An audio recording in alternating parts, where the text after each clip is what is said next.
વડોદરા શહેરના વાઘોડિયા રોડ પર આવેલા સુંદરપુરા પાટિયા પાસે થયેલી સનસનાટીભરી હત્યાના મામલે કપુરાઈ પોલીસે તપાસ વધુ તેજ બનાવી છે. પોલીસ કાફલા દ્વારા આરોપીને સાથે રાખીને ઘટના ક્રાઇમ રિકન્સ્ટ્રક્શન કરવામાં આવ્યું હતું. વડોદરાના વાઘોડિયા વિસ્તારમાં આવેલા સુંદરપુરા પાટિયા પાસેની એક હેર કટિંગની દુકાનમાં થોડા દિવસો અગાઉ એક યુવકની નિર્દય હત્યા કરવામાં આવી હતી. આ ગંભીર ગુનામાં કપુરાઈ પોલીસ સ્ટેશનના સ્ટાફે આરોપી કિરણ ચૌહાણની ધરપકડ કરી હતી. તપાસને વધુ મજબૂત બનાવવા માટે પોલીસે આરોપી કિરણને સાથે રાખીને ઘટનાનું રિકન્સ્ટ્રક્શન કર્યું હતું.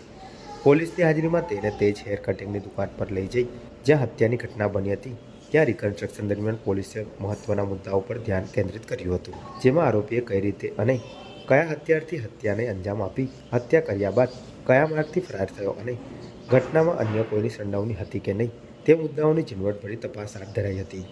ભારે પોલીસ બંદોબસ્ત વચ્ચે યોજાયેલા આ રિકન્સ્ટ્રક્શન દરમિયાન પોલીસે આરોપીની સઘન પૂછપરછ કરી હતી અને વધુ પુરાવો એકત્ર કરવાની દિશામાં કાર્યવાહી આગળ વધાવી છે.